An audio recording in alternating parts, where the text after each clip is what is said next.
Welcome back, folks. It's 14 and a half minutes before 8 o'clock. And you see, Trinidad and Tobago, we've been talking about arts, we've been talking about culture, we've been talking about sport. Next, well, CARIFTA Games will get underway this Friday and conclude on the 2nd of April. T&T Athletes will come up against the region's finest in the Bahamas.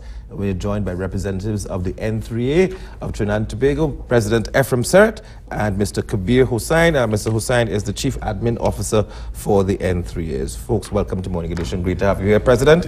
And Mr. Hosein. CARIFTA Games, are we prepared? We are always prepared. This is one of the events that our junior athletes, it's almost like the Junior Olympics of the region, and as the president of the International Association of Athletics Federation, Sebastian Coe, he's always present at these championships. There's no other region that has such an event. Right. So let me ask Mr. Kabir Hosein, in terms of our contingent, what might that consist of this year? Oh, so we have 42 athletes and 17 officials. There are some returning athletes, and actually a lot of returning athletes, and then we expect some great performances. It's a youthful team full of potential. Today will be their last training session.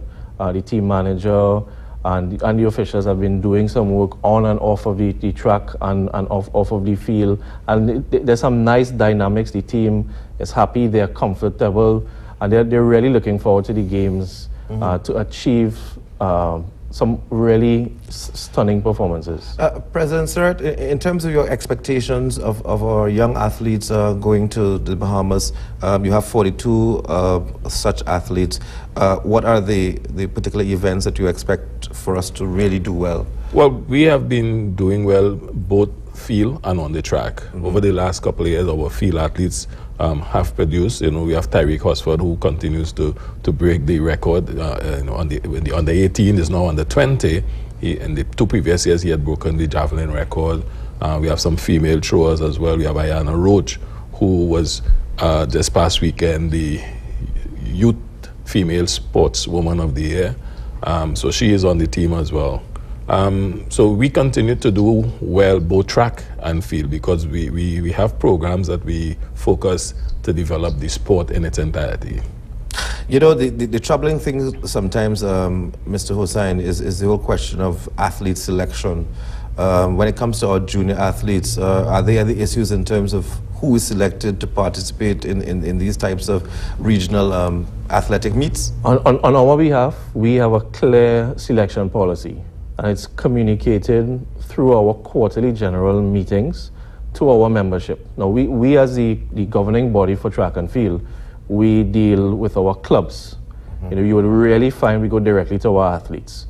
We have a pathway for not only communication, but for development. Right. And if there are any concerns, there is the right channel to air your concerns, and we tend to deal with it in a respectable manner that's fair, transparent, and generally the outcome is usually agreed upon by all parties involved, taking into consideration the best interest for the sport. And at the end of the day, we are representing the red, white, and black. I'm glad you mentioned that, because it sounds as though you've actually had to utilize this dispute resolution procedure. I mean, if an athlete challenges a non-selection, you have in place a procedure through which that particular matter is dealt with, Mr. President? Yes, our constitution, we had constitutional reform 2 years ago, and our constitution... Congratulations. Yes. Congratulations. I think at the national level we could do with some of that help. No, we have, because I mean, we were operating on a constitution that was dated back 1971, and while it served its purpose, we recognized that, you know, everything else around us is changing. The sport is changing. The sport is not professional, so we needed to do that. So our new constitution addresses discipline, dispute resolution, all the other areas, you know, you can think about. We have included that in our constitution, so that it is there, and as a organization, we have that there. So that's why we don't respond to social media, you know, because there are procedures. Yes. So if people need to have something addressed, yes, there's a procedure for that to be addressed. Fantastic. And this procedure has been successfully utilized in recent times? Well, it has been. It is there. The problem we have, or as a people don't read.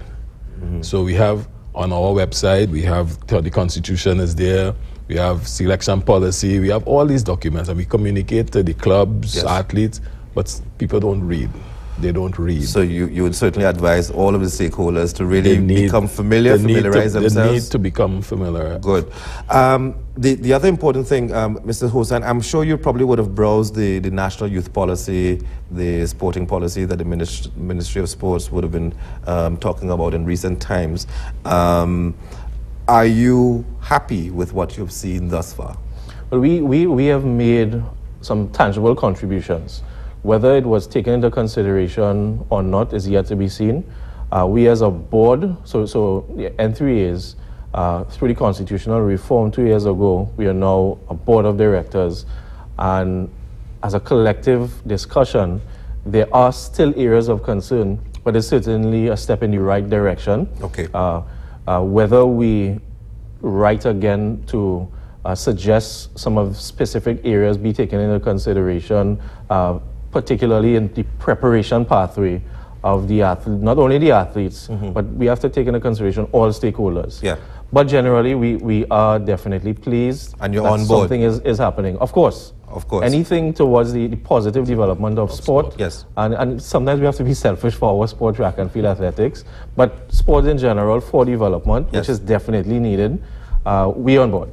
All right, fantastic. And I'm sure I'll hear more from the organization, the N3As, on that particular policy that the government has been attempting to implement. Definitely. President Serette, so when does the team travel? The team leaves Thursday morning. Thursday morning. 2 a.m. At 2 a.m.? 2 a.m. Right, so it's a charter. Okay. That's one of our fundraisers that we have every year, because we do a charter. So we have parents, we have a supporters association who make the trek every CARIFTA to support the athletes. Fantastic. So that's our main fundraiser for the year. Good. And you don't have any issues with room and board accommodation when you get to the Bahamas? Well, no, they deal with that. The supporters deal with there, and it's a good thing this year. You know, some new stuff to me with this Airbnb, so that people are utilizing that in groups, so it's costing less than when you go to the hotel. So you know, everything is in place. The team leave, I said, 2 on Thursday morning. Return on Tuesday at 7:30 p.m. Good. Will any of the events be broadcast on? I understand. Flow is the official sponsor, and they would be carrying the games. All right. And I think I should mention you know, because I saw people would be on this, why track and field not in the news, CARIFTA, here in CARIFTA, swimming, parents has to pay. Under my watch in track and field, we would definitely never ever go to parents to pay for athletes to represent Trinidad and Tobago. So we do all in our power to raise funds or source funding from sponsors. So this year, our budget for CARIFTA was just over $500,000. We would have gotten support from sport company, just about 200,000. We got support from the Tobago House of Assembly. Very good. And as well as NLCB, Republic Bank. So we go out and having won all the major awards on the weekend, those are the things that we leverage on to go to sponsors to support our sport of track and field. So let me ask Mr. Hosein a difficult question.